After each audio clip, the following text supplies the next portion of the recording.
instante, vamos elevar os nossos pensamentos,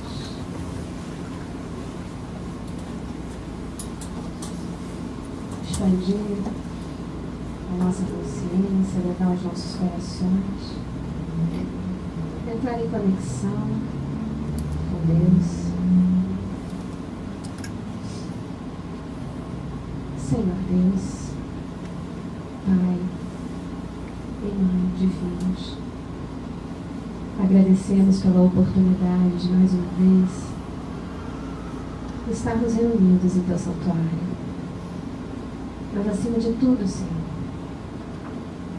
por buscarmos sentir a Tua presença no santuário de nossa alma.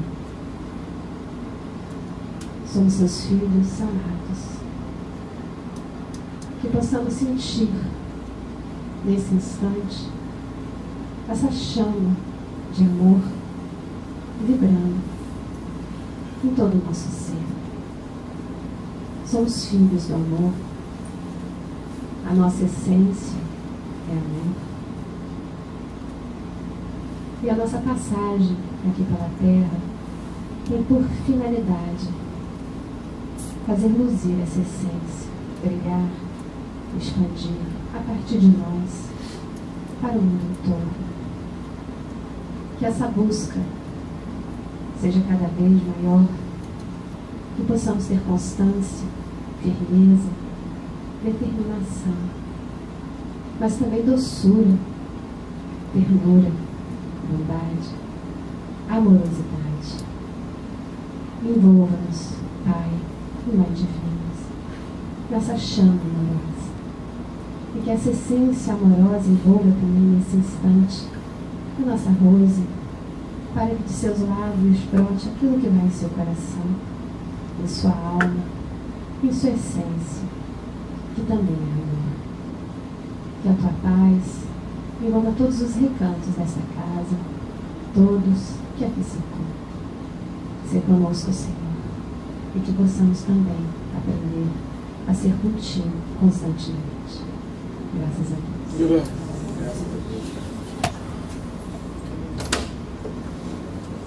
Agora vamos chamar a Rose, nossa querida Rose, que todo mundo aqui já conhece, né, para que ela faça essa palestra Viva Sem Medo, lançamento do livro.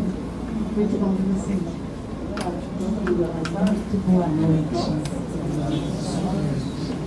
É um prazer estar aqui com vocês e mais ainda para trazer esse livro de Yogananda, né, que vocês todos conhecem, pelo menos quando entraram pela casa, né, pela porta, viram ele lá latindo para abrir, né, um dos mentores principais dessa casa.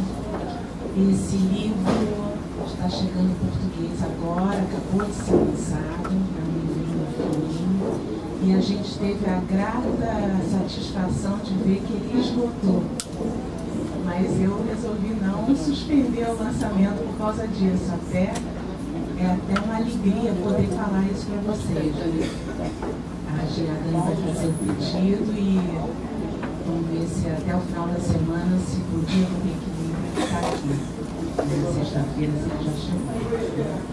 Então, para a gente começar, a gente vai cantar, né, que a gente sempre abre trazendo a energia do mestre. A Ana, Luiz e o Ray estão aqui para ajudar a gente. A gente vai cantar uma música juntos do mestre, que vocês já conhecem, que o Maurício canta sempre.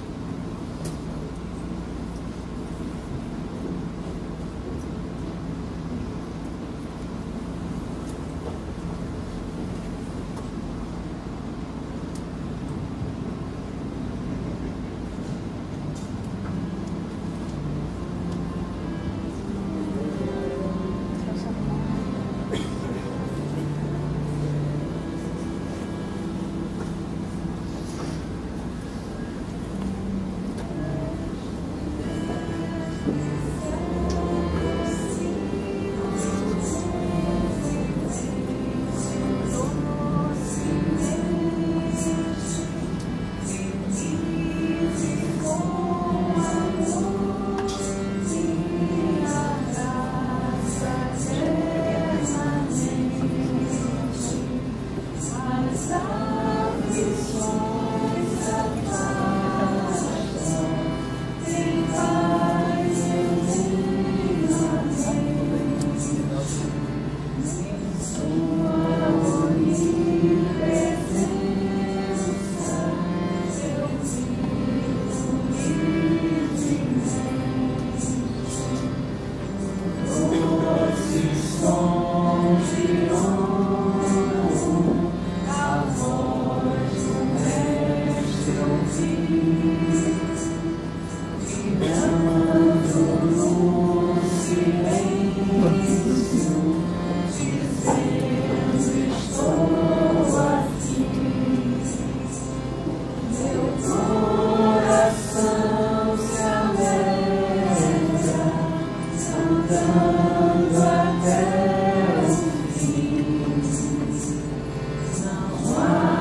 pensei em primeiro apresentar para quem não conhece Paramahansa Yogananda, e aí eu me lembrei que melhor do que eu, a Selfie fez uma apresentação, que é um DVD curtinho que eu vou passar para vocês, que assim fica mais completo e mais bem feito.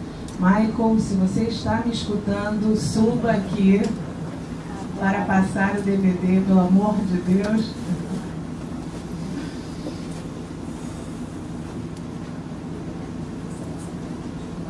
Que é esse DVD aqui, como ele chegou nos Estados Unidos.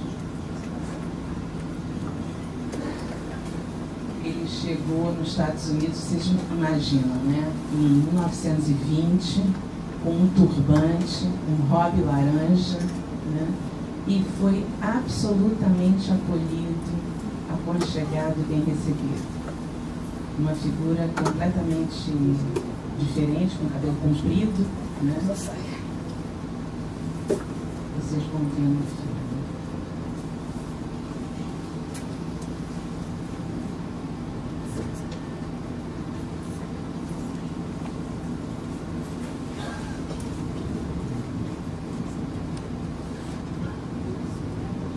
Assim que ele chegou nos Estados Unidos.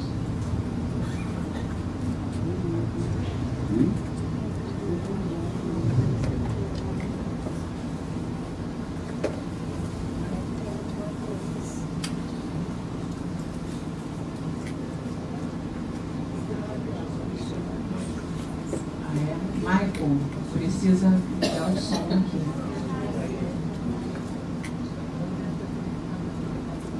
Agora toca o play, né? Para poder começar. Não, não tem sim. Botar ali. É isso.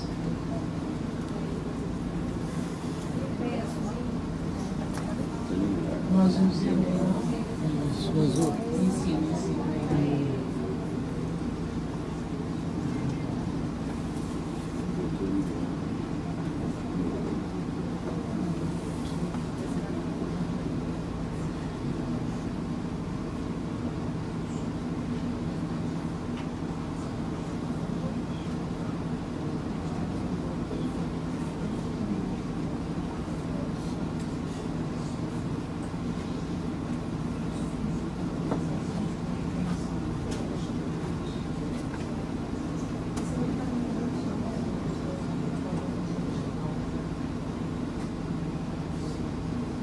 Essa flor de lótus com a estrela de 5 pontas é o símbolo da selva.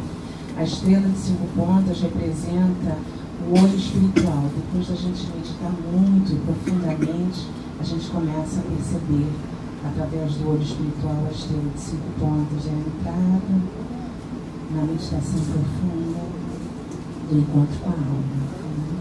E a flor de lótus representa o nosso renascimento, né?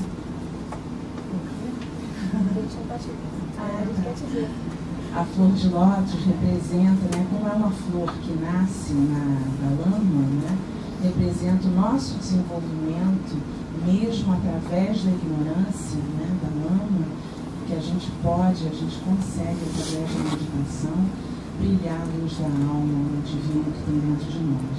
Então esse é o símbolo da Self-Realization Fellowship, a organização que Yogananda criou nos Estados Unidos, dando continuidade a todo um trabalho que já era feito na Índia, na Sociedade Yoga Society, que ele fazia parte, na realidade, na Ordem dos Swamis, que é a ordem mais antiga da Índia, um monge da Ordem dos Swamis. E veio para os Estados Unidos em 1920 falar numa palestra em Boston, um congresso sobre religiões, e ele ainda muito jovem veio a primeira grande palestra que ele veio dar e botou Edson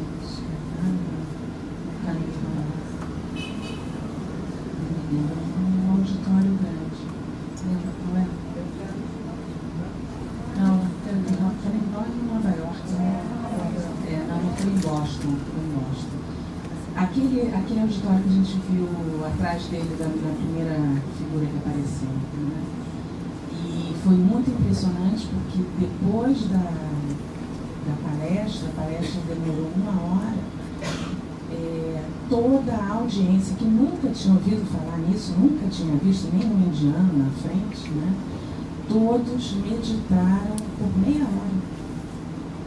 Aquela gente toda, né? Não sei lá quantas pessoas já foram chato, mas pelo menos umas 500 pessoas. Chegou o homem do som. O som.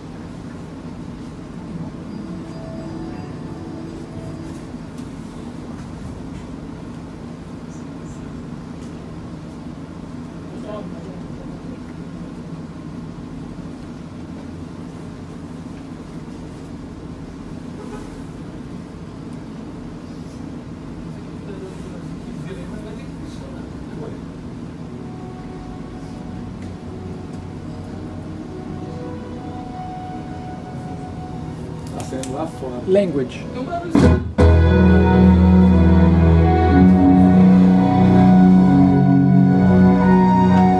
tá esquecendo. Você fala tudo em inglês, né? Exatamente. Tá bom?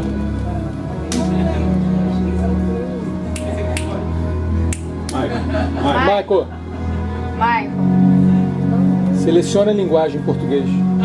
Selecione a linguagem em português.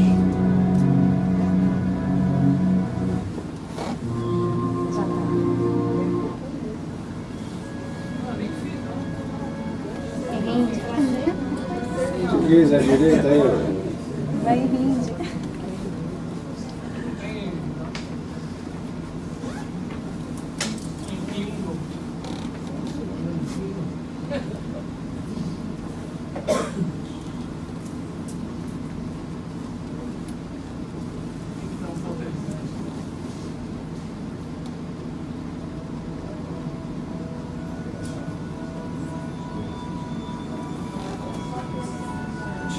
Adriano.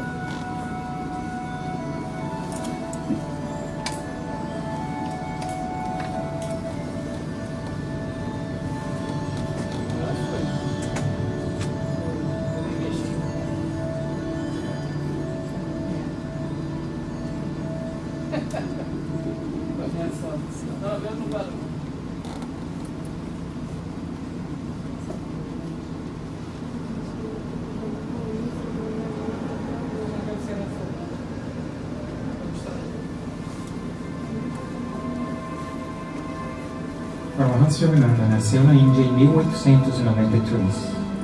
Foi enviado ao Ocidente por uma sucessão de gurus iluminados para difundir pelo mundo a antiga ciência de Kriya Yoga.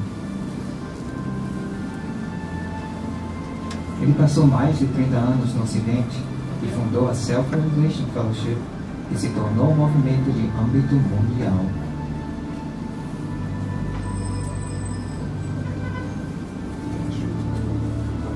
Este vídeo focaliza seus primeiros anos na América até a fundação de sua sede central em Los Angeles, Califórnia.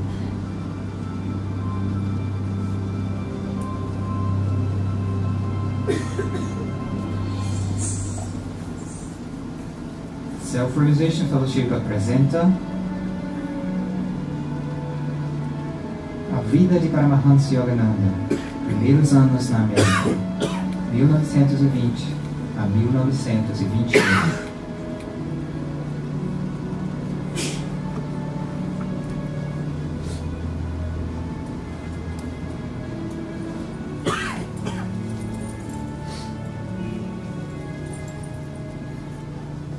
A luz da alvorada desperta a cidade de Boston numa manhã de outono. Em setembro de 1920, alvorecer semelhante mostrava o navio City of Sparta, atracado depois de longa viagem oceânica desde a Índia. No Pier 3 do porto de Chelsea, desembarcava um jovem Swami indiano a refletir sobre a cidade mais histórica dos Estados Unidos. E talvez somente ele compreendesse o significado desse dia. Este desembarque era o começo de uma nova fase na vida de Paramahansa Yogananda, mas para os que viriam a seguir seus ensinamentos, era o começo de um novo modo de viver. Os pais peregrinos dos Estados Unidos tinham portado em Plymouth Rock em 1620, e agora, 300 anos depois, esse hindu e homem de Deus plantava no solo americano uma bandeira diferente.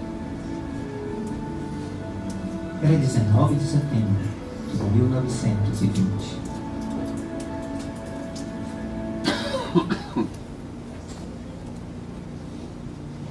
Swami Yogananda veio à América representando a intemporal herança espiritual de sua antiga pátria.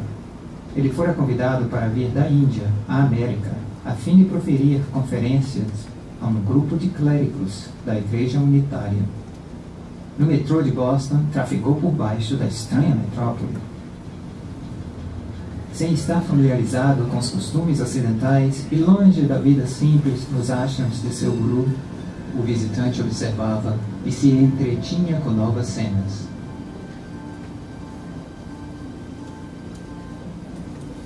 Foi acompanhado até a Associação Cristã de Moços, YMCA, onde passou a primeira noite.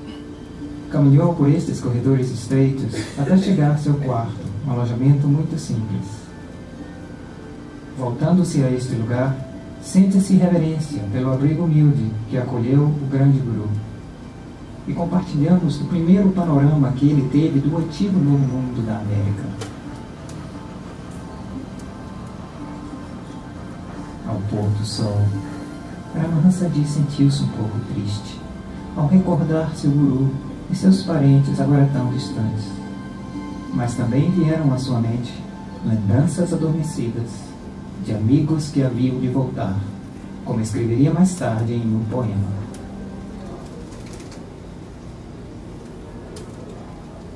Os conservadores habitantes de Boston, ironicamente apelidados Brahmanes de Boston, tinham na época grande influência em todos os aspectos da vida, da política à religião.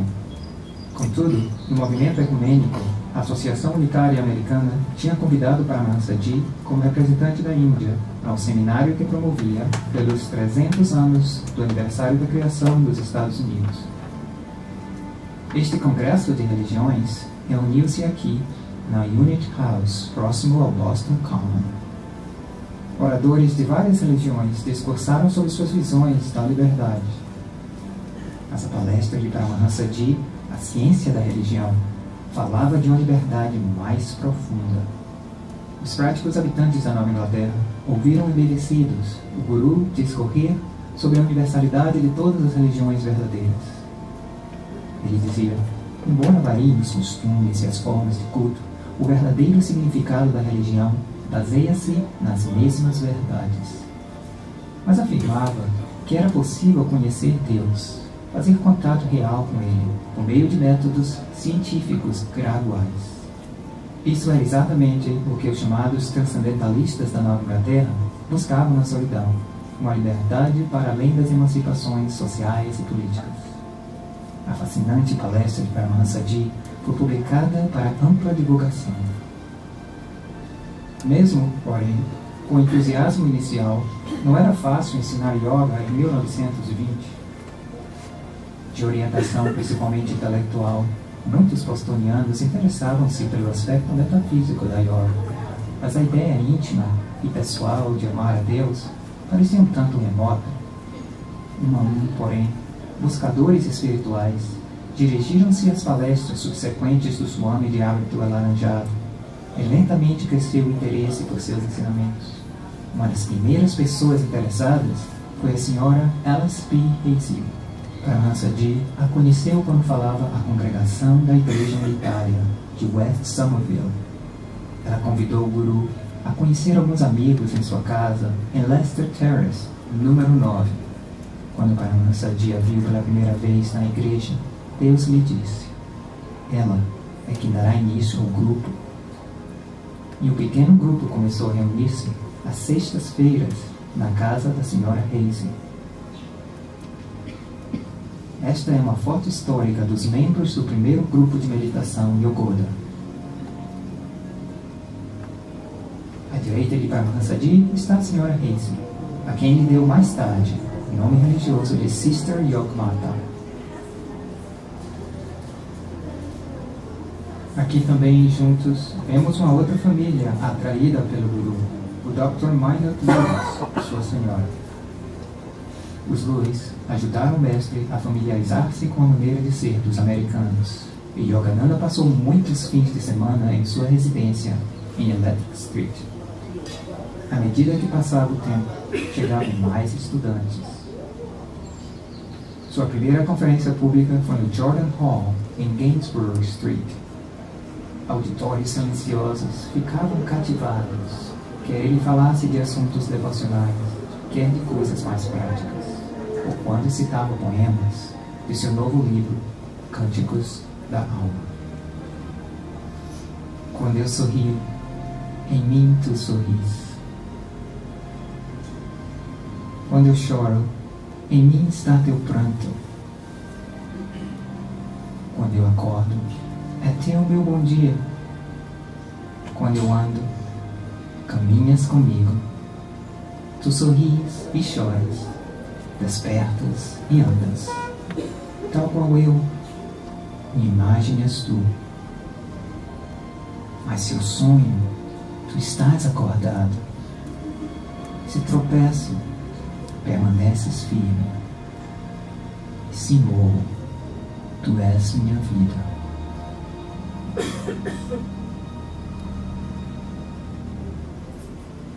Na igreja em Emmanuel, o Guru salientou mais uma vez a base científica da religião.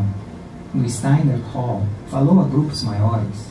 Na igreja de Park Street, famosa por inflamadas mensagens abolicionistas proferidas 100 anos atrás, Paramahansaji falou da paz mundial.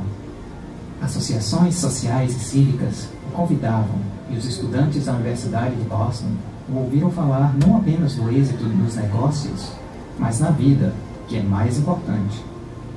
Foram anos bastante ocupados, conferenciando e escrevendo, durante os quais Paramahansaji conheceu muitas pessoas e lançou sementes de amor divino em toda parte.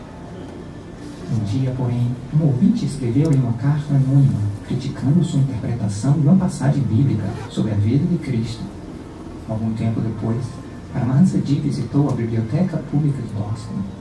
Ao entrar no venerável edifício de pedra, ficou, de repente, alheio, como se Deus lhe quisesse dizer algo.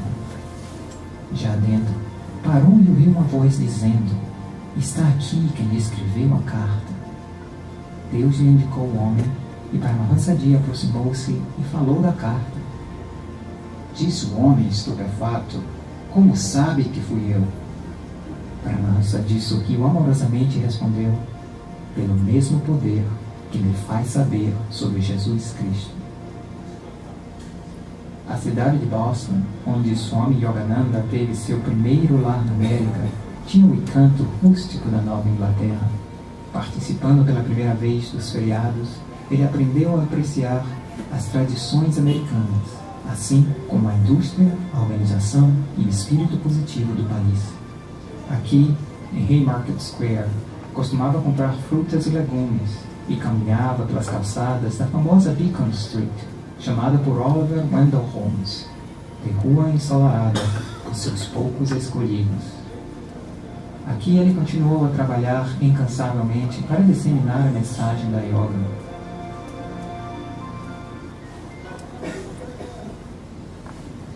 Atarefado, Paramahansaji ansiava por solitude e não via hora de ir com pequenos grupos ao Lago Hardy, em North Waltham, subúrbio de Boston.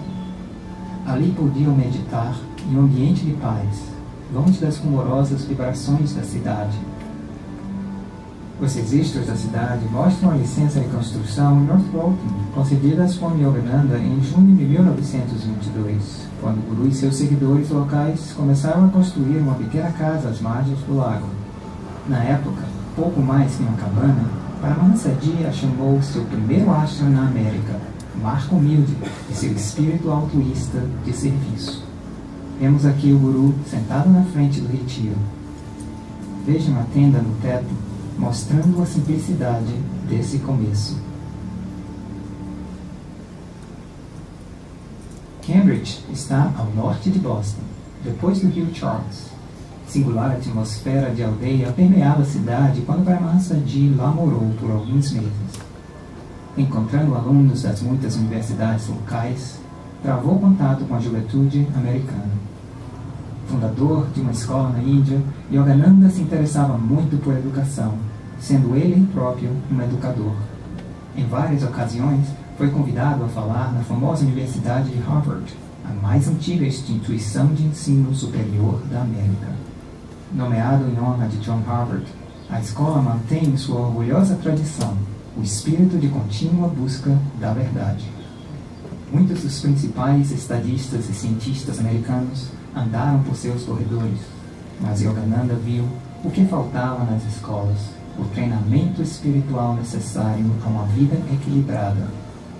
Nas salas em que Einstein e Emerson deram conferências, ele explicou a necessidade fundamental de conhecer-se Deus e a importância do triplo desenvolvimento do corpo, mente e alma. Um jornal descreve uma de suas conferências em Harvard como tendo recebido ensurdecedores e prolongados aplausos entusiásticos.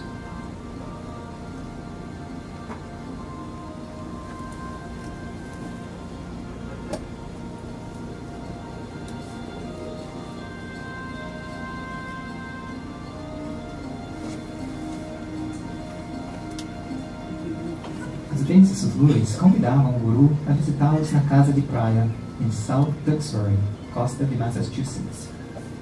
Nessa tranquila cidade perto de Plymouth, próximo ao lugar de desembarque dos peregrinos, Paramahansaji costumava caminhar pela praia na maré baixa, ou passeava por essa tranquila vereda, conversando com Dr. Lewis sobre o futuro da Yogoda. Certa vez, em julho, os Lewis vieram para South Duxbury, mas Yogananda ficou em Boston. O Dr. Lewis, seu irmão e o pai foram velejar. E de repente, o mar e o ar ficaram imóveis. Em seguida, desabou uma tempestade elétrica e o pequeno barco com seus passageiros indefesos foi agitado violentamente no mar espumejante. Em casa, a senhora Lewis ficou aflita ao ver que o barco se afastava no mar. Foi então que o Dr. Lewis pensou em Paramahansaji e, neste momento, viu uma luz brilhante e teve uma grande sensação de paz. Mais tarde, conseguiram finalmente chegar à praia e deram graças a Deus. De volta em Boston, o telefone tocou assim que o doutor e sua esposa chegaram em casa e ouviram a voz alegre de Paramahansaji. Ah, doutor, quase que vocês se molham hoje, hein? Às vezes, o guru fazia rápidas viagens pelo belo interior da Nova Inglaterra. Massachusetts deriva seu nome de uma tribo de índios que habitava essa área. Famoso pelos panoramas, com magníficas mudanças de estação, o estado tem, porém, mais fama devido à sua rica história. Em Concord, Paramahansaji visitou a casa de Ralph Waldo Emerson, grande escritor americano. Visitou também famosos locais históricos da independência americana. Nos campos de Lexington, viu onde se travou a primeira batalha da Revolução. Em Virgínia, levou flores ao túmulo de George Washington. Eis aqui o guru em Plymouth Rock, que visitou a convite de outros ministros participantes do Congresso de Religiões. Embora muito tenha mudado desde a chegada dos peregrinos, a região continua a transmitir a mesma beleza e inspiração. O esplendor do outono na Nova Inglaterra não tem rival. Ao viajar de carro ao longo da Estrada Nova no outono de 1923 e dando conferências em Worcester e outras cidades, Paramahansaji pôde sentir as raízes da América, passando por essa mesma trilha Mohawk, ao oeste de Massachusetts. O guru escreveu: saudado pelo dia sorridente e fresco, guiado pelas benignas altaneiras árvores que nossos corpos protegem do ciumento sol, com rodas de borracha comprimindo o asfalto da estrada e o murmúrio suave do ruído do motor, percorremos a trilha Norfolk. Dizem os moradores que Vermont é um estado de espírito. Em meados de outubro, o bordo resplandecendo em cores é um dos mais gloriosos espetáculos da natureza. Como fotos de um calendário, Vermont é um retrato nostálgico do século passado. Das cidadezinhas elegantes como Manchester, de calçadas de mármore, as quietas fazendas leiteiras das montanhas verdes, a América rural enfeitiça o visitante encantado. Quando as últimas folhas verdes do verão amarelaram, Brahmasadi sentiu que sua vida também mudava. Encontrara belíssimas almas em Boston, mas no crepúsculo do ano de 1923, sentiu que seu caminho se voltava a outra direção. Sua missão não era só pregar para alguns. Babaji o enviara ao Ocidente para levar a todos a mensagem da autorrealização. Mas como alcançar tantas almas sedentas da verdade, que ansiavam pelo significado mais profundo da vida?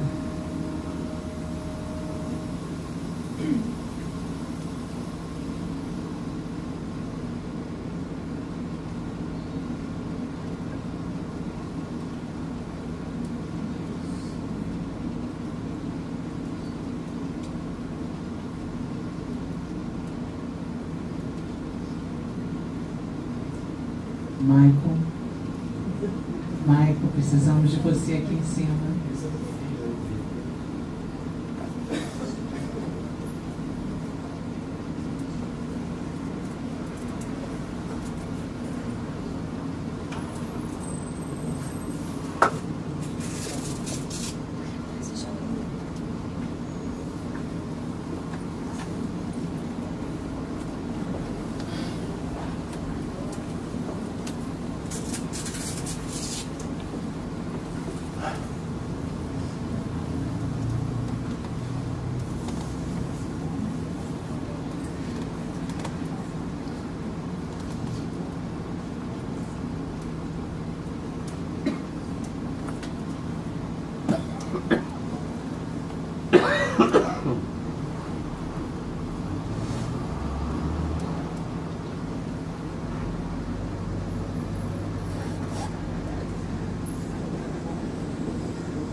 Self-Realization, com instalações para imprimir e distribuir as lições semanais da Self-Realization Fellowship e a revista mensal East-West, mais tarde Self-Realization Magazine.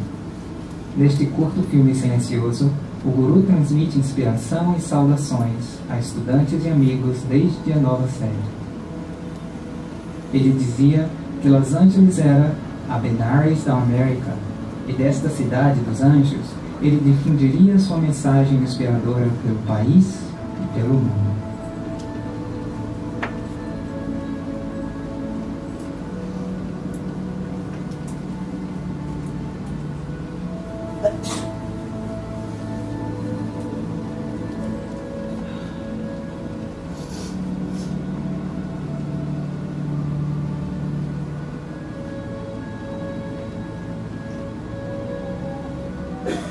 Na edição de 1926 dos poemas Cânticos da Alma, ele escreveu: Mount Washington, agora tua coroa terá uma joia cintilante de valor incalculável, uma escola de vida, que atrairá aqui, no futuro, perdidos viajantes do Oriente e do Ocidente, para encontrarem sua meta, seu próprio e único lugar de repouso.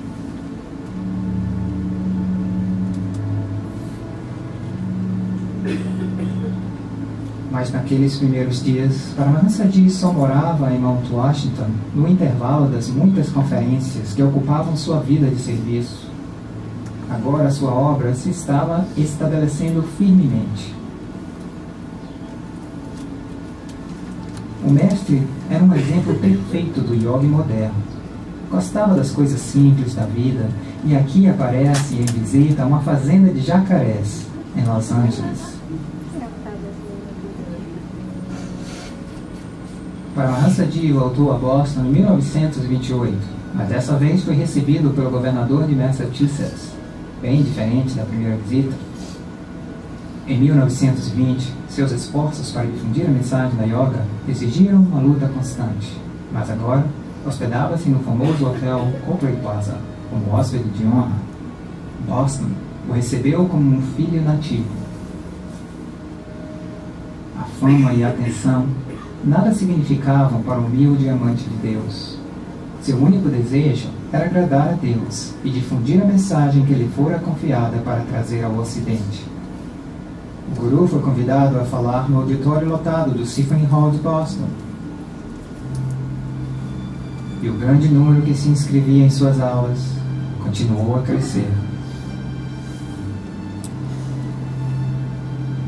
Ao longo dos anos, Paramahansaji deve ter recordado muitas vezes aqueles primeiros dias e agradecido a Deus por lhe ter dado a fé e o espírito determinado. Emerson escreveu: uma instituição é a sombra alongada de um homem, e é a grande a sombra de Yogananda. Seu humilde começo em Boston apenas realça sua grandeza. A YMCA foi seu primeiro e simples abrigo. A Unity House foi onde deu sua primeira palestra na América. Em Beacon Street, crianças desavisadas importunavam o homem de vestes estranhas. Mas a grandeza de sua alma e da missão que ele viera desempenhar não podia deixar de atrair cada vez mais buscadores sinceros. Depois veio a igreja de Park Street, onde fizera um de seus principais discursos. Mais tarde, o Symphony Hall, lotado, quando ele retornou para conferenciar mais uma vez na cidade em que primeiro pisara, no solo americano. Boston passou por muitos invernos e muitas mudanças ocorreram na história americana desde que Paramahansaji trouxe a obra da Self-Realization aos Estados Unidos. O grande Guru amava esta terra por causa da profunda espiritualidade e elevados ideais que ele sabia existir em seu âmago. Mas ele dizia: minha pátria é a onipresença. Embora exaltasse as virtudes da lealdade e patriotismo, costumava dizer que não nos deveríamos limitar pelo apelo exclusivo a um país, porque ele sabia que, ao combinarem suas melhores características, os povos de todos os países chegariam a perceber a verdade simples, mais profunda, de que somos todos feitos à imagem de Deus. A própria essência da mensagem de Paramahansa Yogananda é que podemos conhecer a imagem de Deus em nós e nos demais. Ele disse certa vez: se contactarem Deus em vocês, saberão que Ele está em todos e que Ele se tornou os filhos de todas as raças. Então, não poderão ser inimigos de ninguém. Se o mundo todo pudesse amar com esse amor universal, não seria necessário que os homens se armassem uns contra os outros. É com nosso próprio exemplo, tal qual Cristo, que precisamos unir todas as religiões, todas as nações, todas as raças.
Para ter uma noção, né, de que é Paramahansa Yogananda.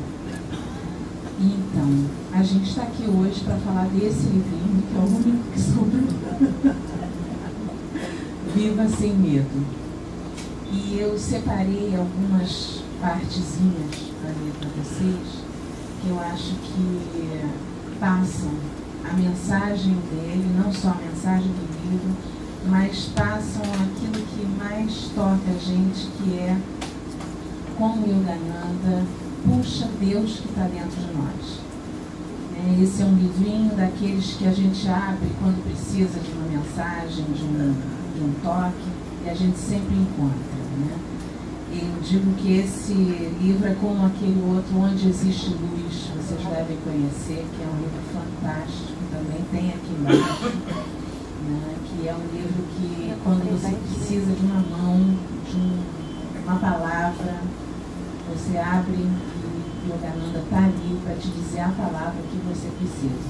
E esse livro, muito sobre um dos problemas que mais nos acometem hoje em dia, que é o medo. A gente está vivendo um momento generalizado, global, de medo, de pânico.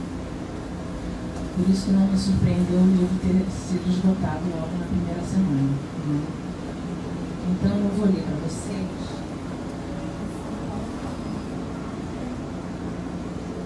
Esgotou aqui em São Paulo também, que ainda não tem nada, acabou tudo. Mas a Dani vai pedir, vai fazer o pedido.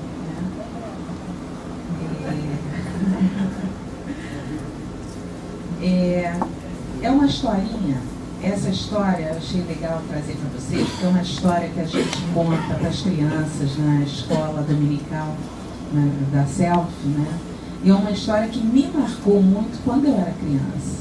Eu cresci com a força que essa história traz para a gente.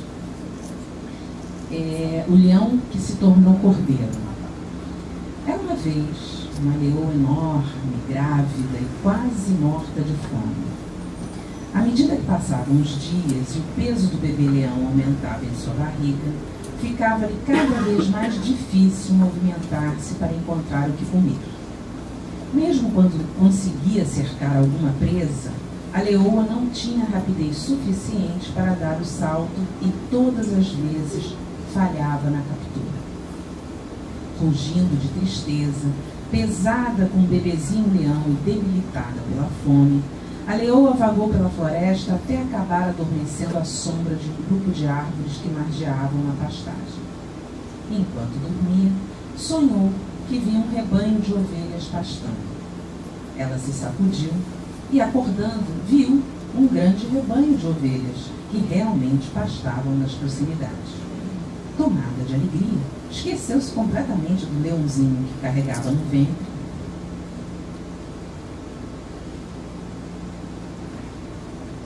E, impelida pela loucura da fome não saciada, pulou sobre um cordeirinho, desaparecendo nas profundezas da floresta. Nem mesmo se deu conta de que, ao fazer um severo esforço para saltar e pegar o cordeiro, tinha dado à luz o seu filhote. As ovelhas ficaram paralisadas de medo com o ataque. Mas quando a leoa partiu e o pânico acabou, elas despertaram do estupor e notaram a perda do cordeirinho. Enquanto o rebanho balia lamentos no idioma das ovelhas, elas notaram com grande espanto um indefeso filhote de leão miando entre elas. Uma das ovelhas mais velhas apiedou-se do leãozinho e adotou como seu. Vários anos se passaram. O leão órfão, agora um animal adulto, com juba espessa e longa cauda, vagava como o rebanho, comportando-se exatamente como um cordeiro. Balindo em vez de rugir, comendo capim em vez de carne, esse leão estritamente vegetariano aperfeiçoara-se na fraqueza e na docilidade de uma ovelha. Acontece que um dia, outro leão saiu da floresta que se abria para a verde pastagem e, para seu deleite, viu o rebanho de ovelhas. Cheio de alegria e fustigado pela fome, o forte leão perseguiu o rebanho quando, para seu grande assombro, notou o robusto leão cordeiro com a cauda suspensa no ar, que também fugia em alta velocidade à frente do rebanho. O leão perseguidor fez uma breve pausa e, balançando a cauda com espanto, refletiu: eu posso entender que as ovelhas fujam de mim, mas não consigo imaginar por que um leão robusto também deva fugir. Esse leão fujão me interessa. Estimulado pela determinação de chegar até o leão que tentava escapar, ele deu uma corrida e pulou sobre a fêmea. O leão cordeiro desmaiou de medo. O outro leão ficou mais intrigado ainda. Esbofeteando o leão cordeiro para fazê-lo voltar a si, ele falou com voz áspera: acorde! O que é que está vendo? Por que você, um irmão leão, foge de mim? O leão cordeiro fechou os olhos e baliu na linguagem das ovelhas: por favor, deixe-me ir, não me mate. Sou apenas o cordeiro daquele rebanho que fugiu e me deixou para trás. Ahá, agora vejo por que está balindo, disse o capturador. Refletiu por um momento e então segurou a juba do leão carneiro com suas poderosas mandíbulas e o arrastou até um lago situado no final da pastagem. Ao chegar à margem do lago, empurrou a cabeça da iludida criatura acima da água, para que fosse ali refletida, e começou a sacudir o leão cordeiro com muita força, pois este ainda estava com os olhos bem fechados.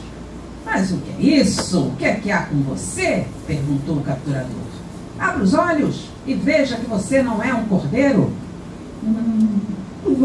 Não me mate, deixe-me ir embora. Não sou um leão, sou apenas uma pobre e mansa ovelhinha, choramingou o tolo animal. O outro leão, agora zangado, aplicou um safanão no seu prisioneiro. Sob esse impacto, o leão cordeiro abriu os olhos e ficou admirado ao ver na água não o reflexo da cabeça de um cordeiro, como esperava, mas a cabeça de um leão, semelhante ao daquele que agora o sacudia com a pata. Então, a enorme criatura disse na linguagem dos leões: olhe para o meu rosto, olhe para o seu, refletido na água. Veja, são idênticos. Minha voz ruge. Não bale. Você também deve rugir em vez de balir. O leão cordeiro, agora persuadido, tentou rugir, mas de início só conseguiu produzir rugidos misturados com balidos. Contudo, abaixo de palmadas e exortações do seu novo amigo, finalmente conseguiu rugir de verdade. E então os dois leões saíram brincando pelos campos. E aí diz o Yogananda: a história acima ilustra apropriadamente como a maioria de nós, embora sejamos feitos à imagem do divino leão do universo, lembramos-nos apenas de ter nascido e sido criados num rebanho de fraquezas mortais. Assim, balimos de medo diante dos predadores, que são a doença, a carência, a tristeza e a morte. Ao invés de rugir com poder e com a força da imortalidade, capturando a ignorância e a ilusão mortal. A gente, uma historinha a gente não esquece, né? Como é que a gente se vê fraco, pobre, impotente e não percebe Deus dentro de nós, não percebe o divino dentro de nós, não percebe quem nós realmente somos, né?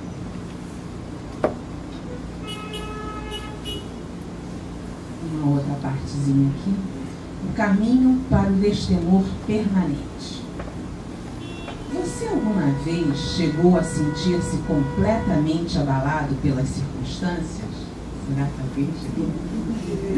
Agitado, alquebrado, sem força alguma? Acabe com esses pensamentos. Você tem poder, mas não usa. Tem todo o poder de que necessita.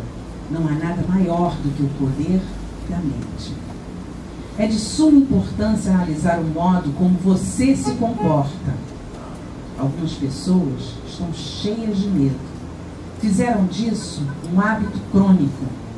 Nutrem o medo todos os dias e assim passam os dias de modo deplorável, preocupadas e ansiosas.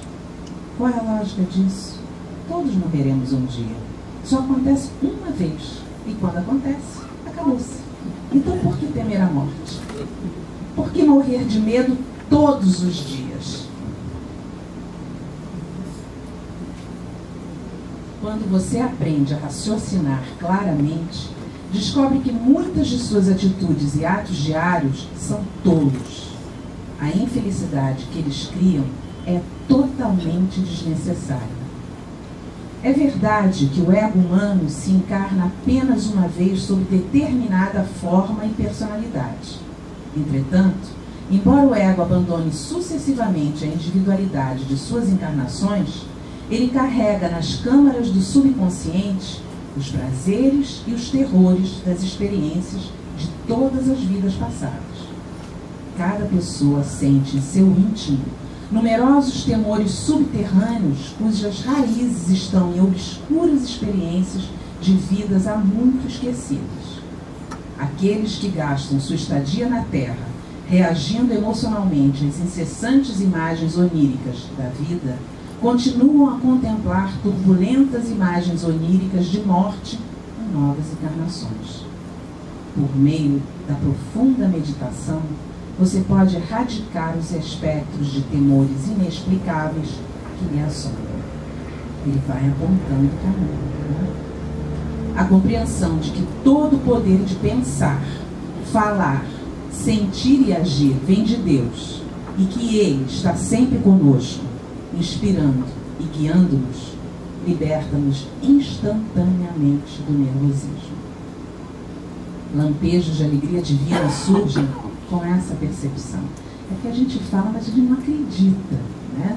A gente fala: eu sou feito à imagem e semelhança de Deus, Deus está comigo, o anjo da guarda está comigo, Nossa Senhora está comigo. A gente fala, mas ninguém acredita. Se você falar uma única vez, realmente, com fé, acaba o medo. Porque se Deus está com você, tem que ter medo de quê? Nada, né? Nada. Ele continua. Como um oceano, o poder de Deus irrompe pelo coração, como um dilúvio purificador, removendo todas as barreiras ilusórias da dúvida, do nervosismo e do medo. Superamos a ilusão da matéria, a consciência de que somos apenas um corpo mortal, quando estabelecemos contato com a doce serenidade do Espírito, passível de ser alcançado por meio da meditação diária. Então, você sabe que o corpo é uma pequena borbulha de energia no mar cósmico de Deus.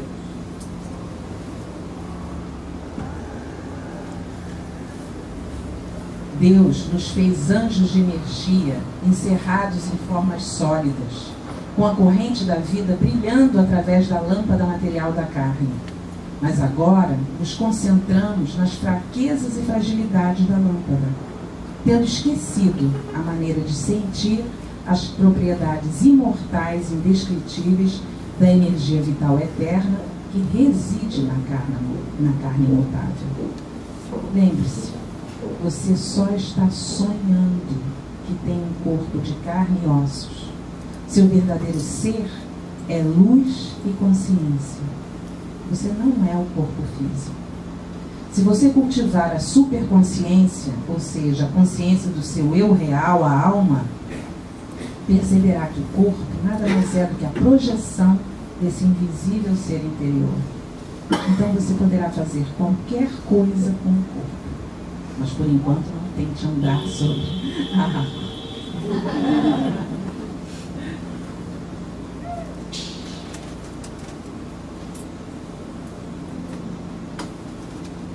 Você acredita ser o corpo, mas não é. Um pedaço de gelo pode ser derretido até ficar líquido e então desaparecer pela evaporação. O processo pode ser revertido, condensando-se o vapor em líquido e congelando o líquido em forma sólida novamente como gelo. O homem comum ainda não aprendeu a transformar os átomos do seu corpo da mesma forma, mas Cristo mostrou que isso podia ser feito. Bárbara mostra isso também. Vocês podem ler isso na autobiografia. Estamos chegando ao período evolucionário no qual perceberemos cada vez mais que, na verdade, somos seres invisíveis ou almas. Viver apenas na consciência desse corpo visível de carne e osso é um atraso espiritual, pois o corpo está sujeito aos sofrimentos da doença, das feridas, da pobreza, da fome e da morte. Devemos desalojar o pensamento de que somos um corpo visível, vulnerável e destrutivo. O ser humano invisível em nós não pode ser machucado nem morto. Não deveríamos então fazer um esforço maior para perceber nossa natureza imortal desconhecida? Aumentando o conhecimento que temos do eu invisível, conseguiremos controlar o homem visível, como fazem os grandes mestres. Mesmo quando o homem visível sofre infortúnios, aquele que tem consciência do seu poder divino como homem invisível interior pode permanecer desligado do sofrimento físico. E o sofrimento físico acaba nem aparecendo no final das contas. Como obter esse controle, então? Primeiro, aprenda a viver mais em silêncio, a se conhecer. Aprenda a meditar. No começo pode parecer desinteressante. Você tem ficado em contato tão íntimo com o corpo visível que é difícil pensar em qualquer outra coisa que não seja os seus incessantes problemas, desejos e exigências. Mas faça o esforço, vale a pena. Mantendo os olhos fechados, repita continuamente: sou feito à imagem de Deus. Não existe nada que possa destruir minha vida. Sou o invisível ser perfeito. O ser invisível é feito à imagem de Deus, tão livre quanto o Espírito. No ser humano visível estão todos os problemas e limitações do mundo. Sempre que estamos conscientes do corpo, ficamos presos às limitações.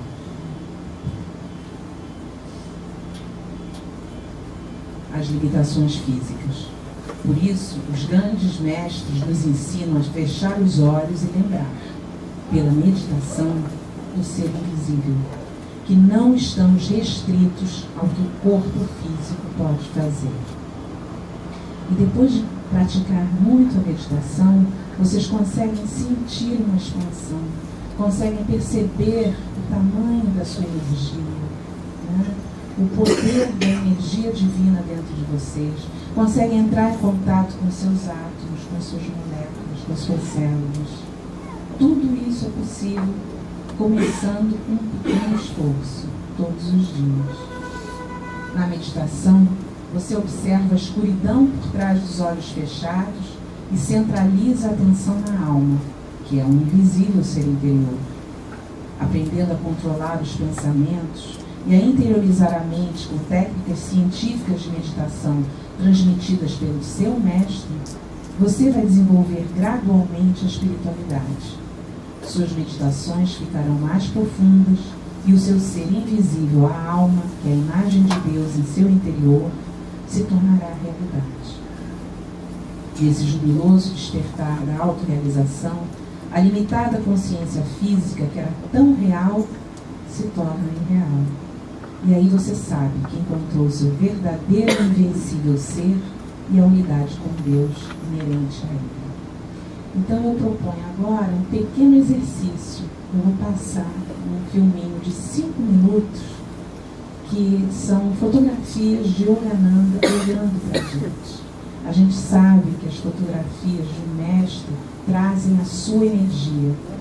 E esse filme captou, são fotografias dos olhos dele, né, que foram tiradas propositalmente, né, dele olhando de alma para alma, para que a gente, ao olhar para ele, visse a nossa própria alma, né, tivesse esse encontro com Deus. Então, ao olhar para as fotografias, né, que vocês façam esse exercício, né, eu e ele somos um. O Deus que está nele está em mim. Somos um. Durante 5 minutinhos, orar, e a gente começa a praticar. Agora, cadê aquele menino que ia me ajudar aqui? Desceu também? Ai, meu Deus. Michael, suba aqui, por favor.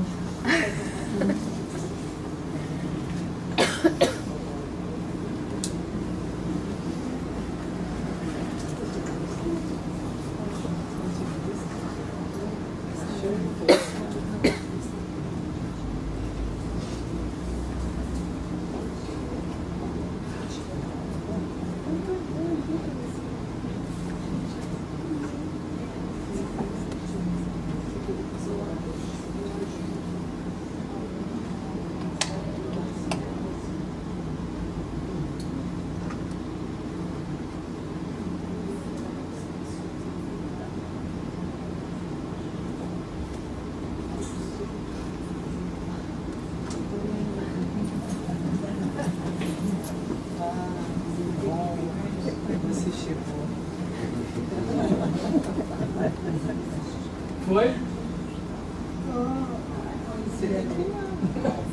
Assistiu. Que tô vendo?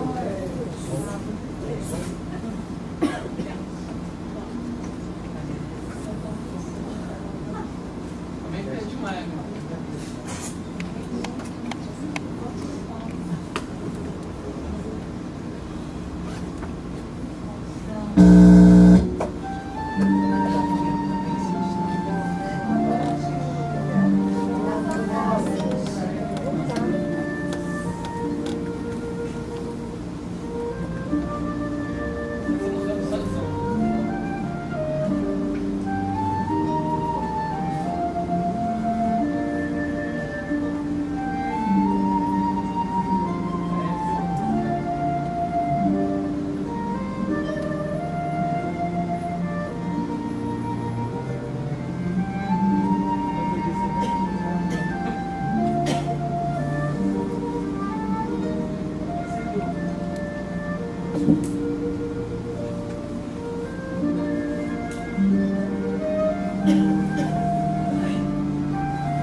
só um trechinho aqui para vocês, para a gente fechar essa apresentação. A fé mais elevada está em entregar-se a Deus sem reservas. A vida, com sua substância e propósito, é um enigma, difícil, mas não insondável. Com nosso pensamento progressivo, diariamente desvendamos alguns de seus segredos. Contudo, apesar de todos os nossos mecanismos, estratégias e invenções, parece que ainda somos brinquedos na mão do destino e que temos um longo caminho a percorrer antes de podermos nos tornar independentes do domínio da natureza. Estar constantemente à mercê da natureza, certamente isso não é liberdade. Nossa mente entusiasta é rudemente tomada pela sensação de impotência quando somos vitimados por enchentes, furacões ou terremotos, ou quando aparentemente sem como nem porquê doenças ou acidentes arrebatam o ente querido de nosso regaço. Então nos damos conta de que na verdade não conquistamos grande coisa. A despeito de todos os esforços para fazer da vida o que queremos que seja, sempre haverá certas condições introduzidas neste planeta, infinitas e guiadas por uma inteligência desconhecida, operando sem nossa iniciativa, que ficam fora do nosso controle. Com todas as nossas certezas, ainda temos que tolerar uma existência incerta. Daí a necessidade de confiar destemidamente em nosso verdadeiro eu imortal e na divindade suprema, a cuja imagem esse eu é feito. Uma fé que age sem egoísmo e segue adiante alegremente, sem tomar conhecimento de turbulências ou coações. Exerça uma entrega absoluta e sem reservas ao poder maior. Não se importe se hoje você decide que é livre e intrépido, mas amanhã pega uma gripe e fica lastimavelmente doente. Não ceda. Ordene a consciência que continue firme na fé. O eu não pode ser contaminado pela doença. Enfermidades físicas chegam a você pela lei dos hábitos de doença autocriados, alojados na mente subconsciente. Essas manifestações kármicas não podem negar a eficácia e o poder dinâmico da fé. Segure-se no timão da fé e não se incomode com os embates das circunstâncias adversas. Seja mais furioso do que a fúria da desgraça, mais audacioso do que os seus perigos. Quanto mais essa fé recém-descoberta exercer influência dinâmica sobre você, mais sua escravidão à fraqueza se desvanecerá. Nenhum só corpúsculo de sangue pode mover-se, nenhum fio de ar pode entrar em suas narinas sem o comando do Senhor. Portanto, a entrega absoluta a Deus é o critério da fé. Essa entrega não significa ser preguiçoso, nem esperar que Deus faça tudo por você. Um extremo esforço de sua parte para gerar o resultado desejado também é necessário. Em vez disso, é uma entrega por amor a Deus, em veneração à sua supremacia. O meu trabalho estará cumprido se eu tiver despertado em você, nem que seja a mais ínfima fagulha do amor que sinto por meu Pai. Na juventude, levei muito tempo para conhecê-lo melhor. Parecia que nessa vida eu nunca conseguiria, pois minha mente era muito inquieta. No entanto, sempre que a mente tentava enganar-me para me fazer abandonar a meditação, eu é que enganava a mente. Vou ficar sentado aqui, apesar dos ruídos ou distorções que apareçam. Não me importo se eu tiver que morrer tentando, continuarei até o fim. Eu perseverava. E de vez em quando tinha um vislumbre do Espírito Divino, como uma centelha, tão perto e ao mesmo tempo tão longe, aparecendo e logo desaparecendo. Mas eu continuava resoluto. Como esperei com infinita determinação no silêncio invisível. Quanto mais profunda era a concentração, mais nítida e forte tornava-se a certeza de Deus. Agora, Ele sempre está Abençoado é você que ouve essa mensagem divina, a mensagem do Espírito, a mensagem que soluciona o mistério do universo. De que você tem medo? Jogue fora todo medo. Não há mais nada a temer depois que se toca o grande poder do Espírito, que controla as próprias forças da criação, o mecanismo inteiro do universo. Que maior esperança você poderia ter?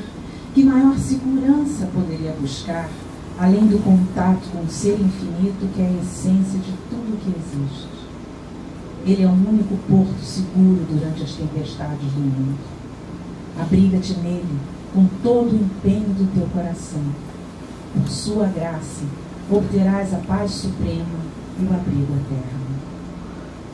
Nele encontrei a alegria de minha vida e indescritível bênção de minha existência, a maravilhosa percepção de sua onipresença bem dentro de mim.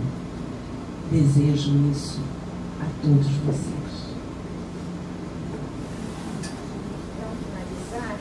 Eu trouxe um filminho também de 5 minutos que tem a voz de Yogananda, para que a gente possa finalizar com a energia dele entre nós. Aí depois eu vou fazer um sorteio de 5 livros, que não são esses, mas são outros livros que eu trouxe para vocês para compensar a falta desse. Ok? Vamos ver se eu consigo aqui.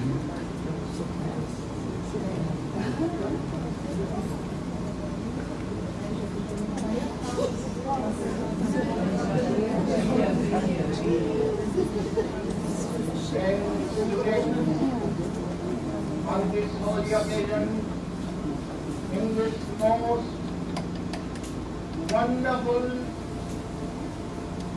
SRF Lake Shrine,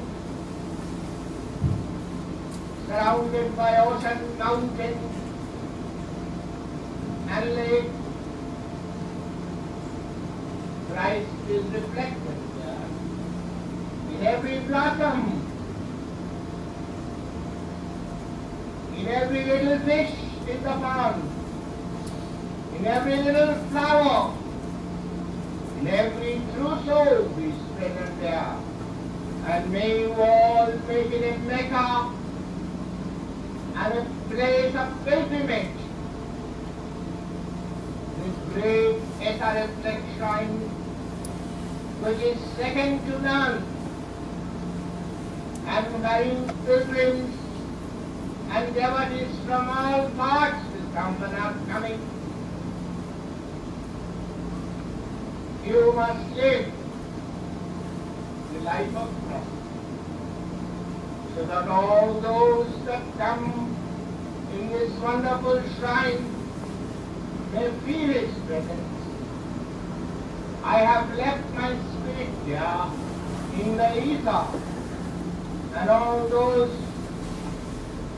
that will have true devotion will feel my spirit in Christ and the Master and God.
agradecer a Lúcia a oportunidade de estar aqui e te oferecer o único livro que sou eu.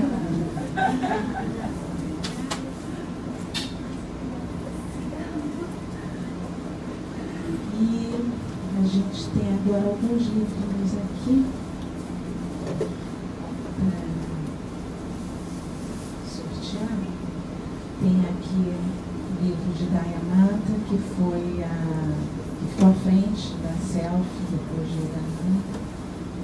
Foi ano passado, 2 anos atrás, 2010, né? Ela fez a passagem.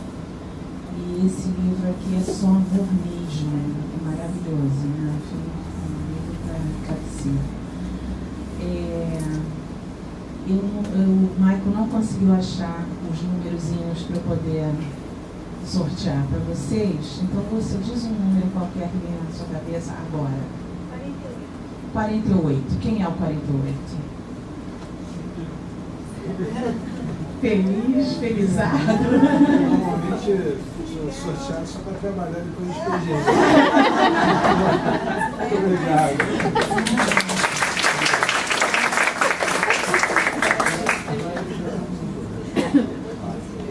Você pode inventar um próximo número. Aqui, esse livro é um livro muito, muito bonito. O Caminho da Flor. É um trabalho muito, muito bonito, é um livro cheio de ilustrações que mostra como, através da ikebana, do arranjo floral, é uma forma de autoconhecimento, como você pode se trabalhar fazendo os arranjos florais. Tanto que a origem da ikebana, do século VII, ela só era permitida aos monges e aos samurais, no Japão e na China. Então era uma coisa muito séria, só muito mais tarde que as mulheres puderam ter acesso e o povo comum ter acesso. E realmente a gente vê na escola para as crianças da SELF, tem algumas aulas que a gente, para trabalhar concentração, a gente trabalha arranjos florais com eles. E é fantástico, você vê crianças assim de 5, 6 anos de idade fazendo os arranjos numa concentração que você não acredita. Crianças, principalmente as hiperativas, que é a natureza, as flores, puxa, e elas querem fazer a coisa mais bonita, mais harmoniosa, mais equilibrada, e passam um tempo ali, dedicam um tempo ali fazendo o arranjo floral. É muito, muito fantástico. E esse livro mostra as escolas de ikebana, os tipos diferentes, e as ilustrações são com crianças fazendo os arranjos, né? Você que ganhou o livro, diga o número. Agora. 13. Quem é o 13? Não vale devolver, não vale devolver. A Lúcia passa. Então diga outro número. Eu? De você, diga outro. 1, 2, 3 e já. 30. Quem é o 30?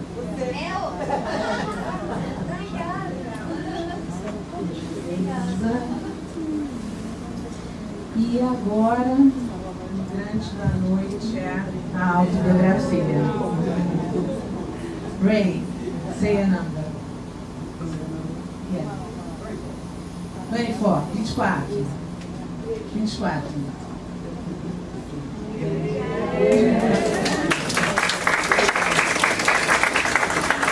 A gente queria terminar, fechar com uma música, né? Você não quer escrever o verso?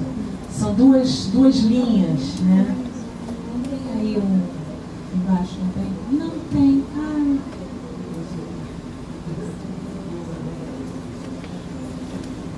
Não dá, não. Tem aí. É.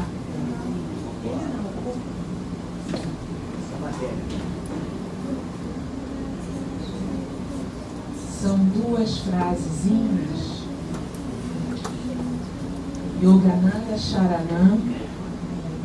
É bem fácilzinho.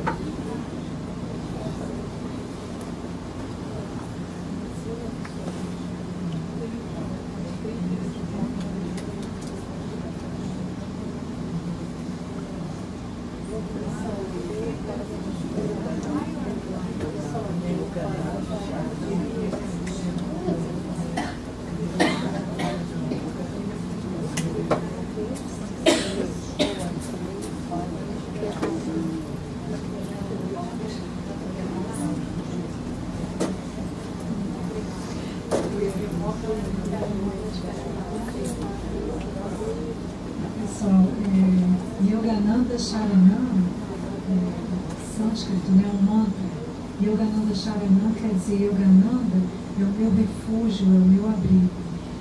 E Kripa Rikevalam quer dizer a sua graça é tudo.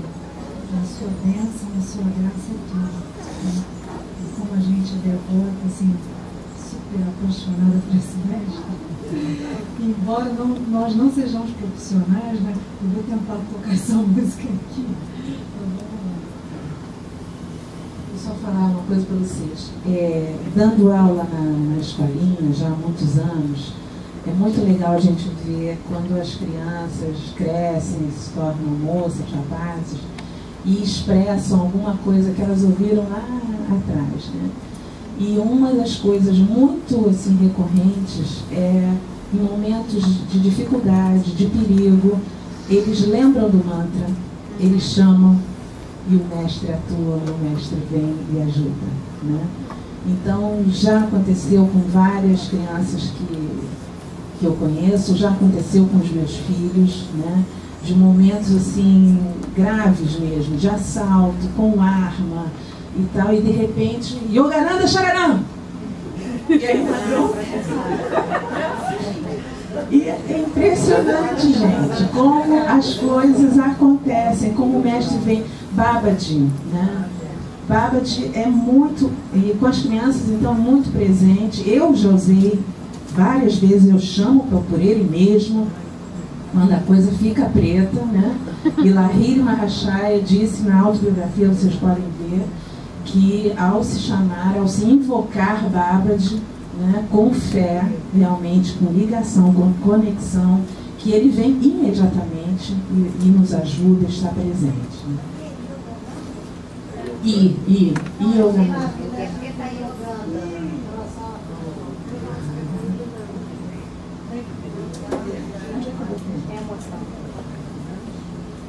Botei ali embaixo, do lado do apagador. Yogananda. Então, agora, gente, quando vocês cantarem, cantem mesmo, sabe? Chamando, invocando, e repitam para guardarem a melodia, para guardar o ritmo, porque depois, né, quando vocês precisarem, quando vocês sentirem, né, uma fraqueza se abater sobre o coração, uma tristeza, né, vocês pedirem refúgio, né, porque é só fazer a ligação que ele vem. Yogananda Sharanam Kripa Rikevalam. Rikevalam. Kripa Rikevalam. Yogananda Sharanam. Quer botar? Pra cá.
Kripa Rikevalam.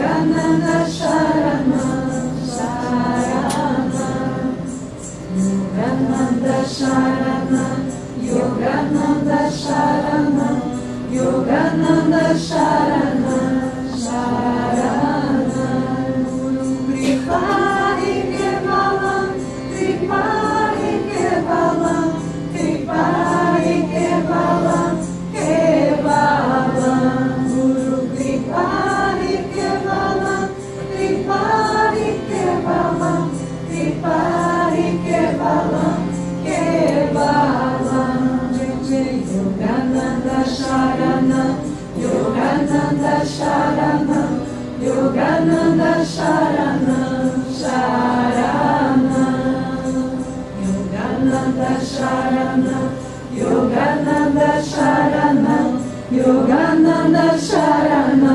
Sharana, Guru Kripa Kevalam, Kripa Kevalam, Kripa Kevalam, Kevalam, Guru Kripa Kevalam, Kripa Kevalam, Kripa Kevalam, Kevalam, Yogananda Sharana, Yogananda Sharana, Yogananda Sharana, Sharana, Yogananda Sharana, Yogananda Sharana, Yogananda Sharana, Sharana, Kripa Kevalam, Kripa Kevalam, Kripa Kevalam, Kevalam, Guru Kripa